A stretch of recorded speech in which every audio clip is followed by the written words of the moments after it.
Avoid bad seduction advice. Jung is famous for a lot of stuff, Jungian archetypes and various kinds of dream interpretations. One of my favorite quotes of his is this one: "Unless you make the unconscious conscious, it will run your life and you will call it fate." Back then when he said that, they hadn't yet discovered evolutionary psychology. Jung was referring to what he called unconscious drivers of our behavior, things that are outside of our conscious awareness that make us do things. Today, those things that are driving us that are outside of our conscious awareness are our instincts. But because we are living in a much different world than when our instincts were calibrated, they get us into a lot of trouble. For example, everybody has social anxiety to one degree or another. But way back then, nobody had social anxiety. Back then, we were always around people we grew up with, people we felt familiar with. But also back then, our choices for sex and romance were very, very limited and very, very hard to get. Today, it's the opposite. It can be maddening sometimes. We see gorgeous ladies everywhere. This generally causes frustration. We see so much of what our instincts are dying for. But between where we are and the good stuff is a seemingly insurmountable barrier of social anxiety. This is why most advice to get better at this kind of thing is misdirected. For example, if you were to make it a goal to do 10 number closes per day, what would happen? You'd have to push through a ton of social anxiety. And even if you are more successful than most and got one number out of 10, what kind of cost-benefit analysis would that be? You spend a ton of emotional energy pushing through tons of social anxiety to get one number and 9 rejections. And that one number is only based on how they look. You know nothing about what they are really like, nothing about their personality, nothing about how much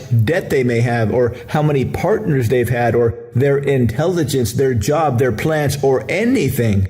Is that worth it? It might make you feel cool when you brag to your friends, but what does that actually get you? How much anxiety would that cause? How many approaches would you have to make to find a person that you really click with? Too many to count. There is a much easier way, a way to make the ladies come to you. So all you need to do is sort them and qualify them. Zero anxiety, zero pressure. It involves building up your attractive frame by doing some simple daily exercises. The more you build your frame, the more ladies you'll have to choose from. To learn more, visit mindpersuasion.com/seductive-frame.